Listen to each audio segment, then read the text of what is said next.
হয় নিশ্চিত ওপৰত বঞ্জিত চাইবাৰ অপৰাধীৰ এক ৰম্যভূমিত পৰিণত হৈছে মধ্য অসম আৰু মধ্য অসমত এতিয়া ঘাটি পাতিছে চাইবাৰ অপৰাধীয়ে যাৰ বাবে দেখিবলৈ পোৱা গৈছে আৰক্ষীয়ে বিভিন্ন সময়ত চাইবাৰ অপৰাধীৰ বিৰুদ্ধে অভিযান চলাইছে যদিও পৰ্যাপ্ত অভিযান হোৱা নাই বুলি বিভিন্নজনে অভিযোগ উত্থাপন কৰিছে।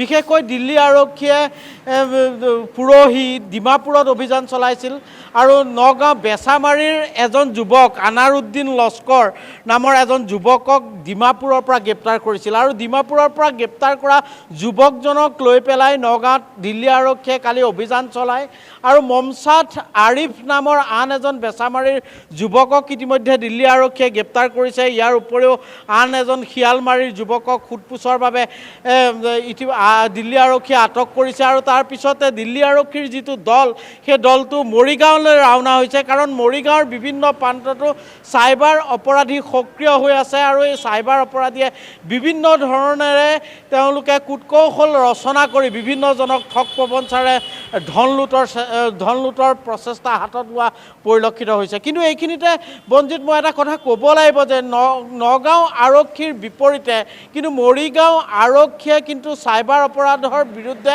বিশেষ অভিযান চলাই সফলতা লাভ কৰা পৰিলক্ষিত হৈছে। বিশেষকৈ মৰিগাঁৱৰ যিগৰাকী অপৰাধ শাখাৰ অতিৰিক্ত আৰক্ষী অধীক্ষক সমীৰণ বৈশ্যই চাইবাৰ অপৰাধৰ ক্ষেত্ৰত যি বিশেষ অভিযান চলাইছিল তাৰ পৰিণতিত কিন্তু জিলাখনত 212জনকৈ চাইবাৰ অপৰাধীক মৰিগাঁও আৰক্ষীয়ে গ্ৰেপ্তাৰ কৰিবলৈ সক্ষম হৈছে। আৰু আন এটা অতি গুৰুত্বপূৰ্ণ কথা হ'ল মৰিগাঁৱৰ উত্তৰাঞ্চল যি মৈৰাবাৰী হওক লাহৰীঘাট হওক বা ভোৰাগাঁও হওক এই যি অঞ্চলৰ যি বিশেষ এক সম্প্ৰদায়ৰ লোক আছে তেওঁলোকৰ যিসকল যুৱক আছে সেইসকল যুৱকেই কিন্তু চাইবাৰ অপৰাধৰ লগত জড়িত হৈ পৰা বিশেষভাৱে পৰিলক্ষিত হৈছে। আৰু সমান্তৰালভাৱে নগাঁৱৰ জুৰিয়া কচুৱা আৰু ধিং এই তিনিটাকৈ অঞ্চল কিন্তু চাইবাৰ অপৰাধীৰ ঘাটিত পৰিণত হোৱা পৰিলক্ষিত হৈছে। আন এক বঞ্জিত অতি গুৰুত্বপূৰ্ণ কথাটো হ'ল যোৱা 19 জুলাইত গুৱাহাটীৰ পৰা এজন নগাঁৱৰ যুৱকৰ সৈতে মহাৰাষ্ট্ৰৰ 2 চাইবাৰ অপৰাধীক নগাঁও আৰক্ষীয়ে গ্ৰেপ্তাৰ কৰিবলৈ সক্ষম হৈছিল আৰু তাৰ পিছতে নগাঁও উৰিয়া গাঁৱত আহি পেলাই সেই যুৱককেইজনক লৈ চাইবাৰ অপৰাধীকেইজনক লৈ মহাৰাষ্ট্ৰৰ যি 2 চাইবাৰ অপৰাধী আৰু নগাঁৱৰ যিজন অপৰাধীক গুৱাহাটীত ধৰিছিল তেওঁলোকক লৈ পেলাই উৰিয়া গাঁৱত অভিযান চলাইছিল আৰু তাত এক চাইবাৰ অপৰাধৰ ঘাটি উৎখাত কৰিবলৈ সক্ষম হৈছিল। কিন্তু অতি লক্ষণীয় কথাটো হ'ল সেই ঘাটিটোত কিন্তু নগাঁৱৰ যুৱক নাছিল, তাত গ্ৰেপ্তাৰ হোৱা 2জন যুৱক আছিল বৰপেটাৰ। গতিকে বহিৰাষ্ট্ৰৰ যুৱক আৰু নগাঁৱৰ বাহিৰে অসমৰ আন জিলাৰ যুৱকে এতিয়া কিন্তু নগাঁৱত ঘাটি পাতি পেলাই চাইবাৰ অপৰাধৰ এখন সাম্ৰাজ্য গঢ়ি তোলা পৰিলক্ষিত হৈছে।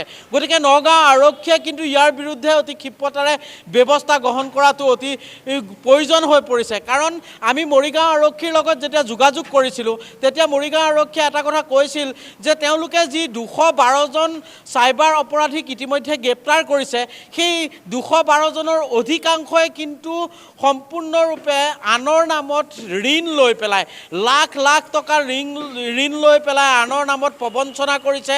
তেওঁলোকে আধাৰ কাৰ্ড ভুৱাকৈ উলিয়ায়, তেওঁলোকে পেন কাৰ্ড ভুৱাকৈ উলিয়ায় আৰু সেই তাৰ জৰিয়তে তেওঁলোকে বেংকৰ পৰা কোটি কোটি টকাৰ ঋণ লৈছে। আনকি দিল্লী আৰক্ষীয়ে 2জন যুৱকক ইতিমধ্যে গ্ৰেপ্তাৰ কৰিলে। নগাঁও বেচামাৰীৰ আনাৰুদ্দিন লস্কৰ যিজনক ডিমাপুৰত গ্ৰেপ্তাৰ কৰিছে আৰু আনজন হ'ল মমছাদ আৰিফ, তেওঁলোকেও বহু কোটি টকা হৰলুকি কৰা বুলি আমাৰ হাতত আহি খবৰ পৰিছে।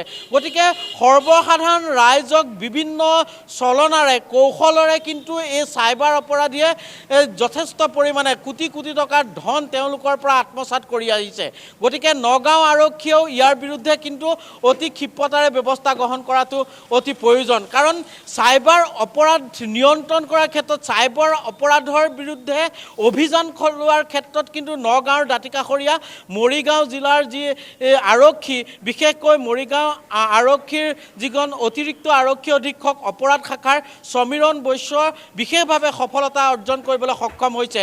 গতিকে নগাঁওবাসী ৰাইজেও এটা কথা দাবী কৰিছে যে জুৰিয়া হওক কচুৱা হওক বা ধিং হওক এইকেইটা অঞ্চলত যি বিশেষ সম্প্ৰদায়ৰ একাংশ যুৱকে চাইবাৰ ক্ৰাইমৰ জৰিয়তে যেনেধৰণৰ ধন লুণ্ঠনৰ প্ৰক্ৰিয়া হাতত লৈছে, সহজে ধন ঘটাৰ প্ৰক্ৰিয়া তেওঁলোকে হাতত লৈছে, তাৰ বিৰুদ্ধে নগাঁও আৰক্ষীয়েও অতি সক্ৰিয়তাৰে অভিযান চলোৱাটো সকলোৱে বিচাৰিছে। গতিকে নগাঁওক যেন চাইবাৰ অপৰাধীয়ে ঘাটিত পৰিণত কৰাৰ যি প্ৰচেষ্টা, সেই প্ৰচেষ্টা সফল হ'ব নোৱাৰে, তাৰ বাবে কিন্তু নগাঁও আৰক্ষীয়ে অতি ক্ষিপ্ৰতাৰে ব্যৱস্থা গ্ৰহণ কৰিব লাগে।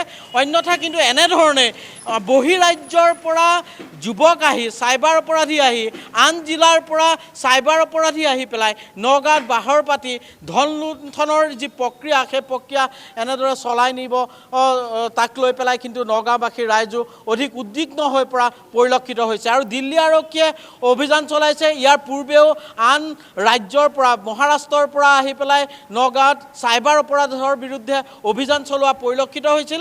গতিকে নগাঁও নহয়, মধ্য অসমৰ এক বিশেষ সম্প্ৰদায়ৰ যুৱকে চাইবাৰ ক্ৰাইমৰ এক বৃহৎ নেটৱৰ্ক বঞ্জিত কিন্তু গঢ়ি তোলা পৰিলক্ষিত হৈছে। আৰু ইয়াৰ বিৰুদ্ধে কিন্তু অসম আৰক্ষী, বিশেষকৈ নগাঁও আৰু মৰিগাঁও আৰক্ষী অধিক সক্ৰিয় হোৱাটো সকলোৱে কামনা কৰিছে। বঞ্জিত, হয়, মৰিগাঁও আৰক্ষীৰ সমানে নগাঁও আৰক্ষীও সক্ৰিয় হওক, তাকে সকলোৱে কামনা কৰিছে। আৰু দৃশ্যাংশ আমি দেখুৱাইছোঁ, যিকেইজন যুৱকক ইতিমধ্যে গ্ৰেপ্তাৰ কৰা হৈছে, এই মুহূৰ্তত লাজত তেওঁলোকে মুখ ঢাকিছে। কিন্তু এই যুৱকসকলেই নিমিষতে সৰ্বশান্ত কৰি পেলাব পাৰে আপোনাক। আৰু তেওঁলোকে ঘাটি পাতি লৈছে নগাঁও জিলাত। তাৰপিছতো নগাঁও জিলা আৰক্ষী যিমান দূৰ তৎপৰ হ'ব লাগিছিল, সিমান তৎপৰ নোহোৱাৰ অভিযোগ উত্থাপন হৈছে।